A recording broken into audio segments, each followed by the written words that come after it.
Bismillahirrahmanirrahim. Assalamualaikum warahmatullahi wabarakatuh. Alhamdulillah, salatu wassalamu ala rasulillah. Pada ikhwan dan akhwat yang dirahmati Allah subhanahu wa ta'ala. Pada kesempatan kali ini kita akan bahas pintu-pintu riya yang samar ya. Yang saya beri judul pembahasan kita dengan riya terselubung. Ya. Riya terselubung. Karena syaitan memiliki ciri-ciri yang jitu untuk menjerumuskan anak Adam dalam berbagai model riya ya. Sehingga kita bisa dapati sebagian orang kreatif dalam melakukan riya ya. Riya tersebut sangat halus, terselubung, tapi kalau kita sadar kita bisa tahu itu adalah riya.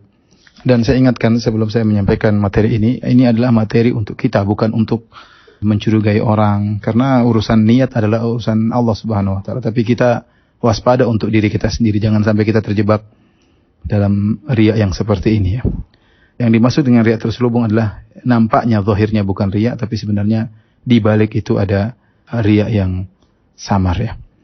Contoh riya terselubung adalah misalnya seseorang menceritakan tentang keburukan orang lain ya.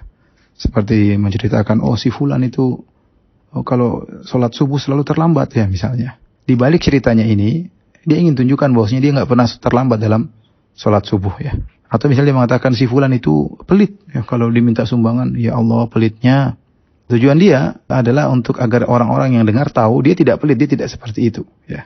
Intinya dia merendahkan orang lain sehingga dipahami dari perkataan tersebut dia tidak seperti orang tersebut.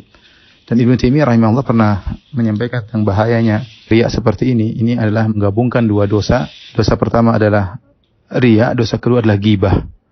Dia menggibah orang lain dan dia juga riya. Tentunya tidak semua orang yang menggibah maksudnya riya, tentu tidak. Ini kita bicara untuk kita ya ikhwan dan akhwat, ibu-ibu, bapak-bapak, bukan untuk menuduh orang lain, tetapi untuk kita. Hati-hati, setan bisa memasukkan kita, menjebak kita dalam riya yang terselubung tanpa kita sadari. Kita ingin orang memuji kita dengan cara kita merendahkan orang lain. Ini contoh pertama tentang riya terselubung ya. Contoh yang kedua tentang riya terselubung yaitu seorang menceritakan nikmat-nikmat yang Allah berikan kepada dia ya. Dan itu sebenarnya tidak mengapa ya. Allah mengatakan wa amma bi ni'mati rabbika fahaddits. Adapun tentang nikmat-nikmat Rabbmu maka sampaikanlah, karena manusia suka lupa. Sehingga terkadang dia perlu menyebutkan kenikmatan yang dia rasakan agar dia sendiri ingat atau dalam rangka agar memotivasi orang lain. Tetapi terkadang setan masuk dalam hati kita. Kita menceritakan nikmat-nikmat tersebut seakan-akan kita menunjukkan saya orang mulia ya. Sehingga Allah memuliakan saya, berikan saya kemudahan ini, kemudahan anu. Bukan untuk bersyukur, tapi untuk angkuh. Untuk pamer bahwasanya saya adalah seorang yang soleh. Dimudahkan dalam urusan-urusan ya. Seandainya kita ungkapkan nikmat-nikmat tersebut dalam rangka bersyukur, semakin merendahkan diri kita kepada Allah, kita ini bukan siapa-siapa. Kalau Allah tidak tolong kita tidak bisa apa-apa, tentu itu baik. Tapi terkadang setan masuk dengan cara yang halus.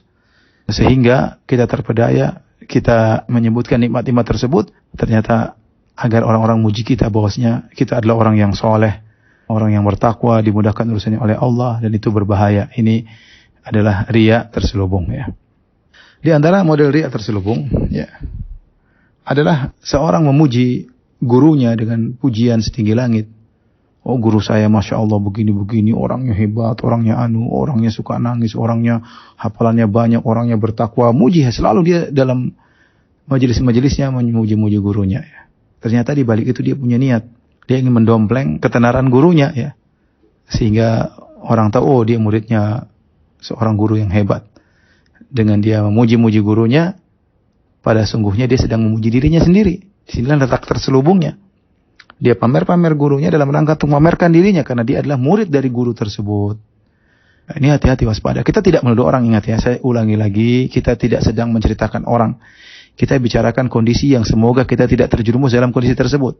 Seperti seorang muji-muji ustadz karena dia dekat dengan ustadz ya. Agar seakan-akan dia orang yang soleh karena dekat dengan ustadz berarti dia orang soleh, orang baik. Tidak harus begitu ya. Tidak mesti orang dekat dengan ustadz kemudian otomatis dia menjadi baik, menjadi soleh. Ustadz mau dekat dengan dia karena dia orang yang mulia, belum tentu. Betul, banyak orang tidak dikenal, ustadz pun tidak tahu tentang dia, ternyata dia adalah orang yang sangat mulia di sisi Allah Subhanahu wa ta'ala. Wallahu a'lam bishawab. Kita akan lanjutkan lagi insyaallah.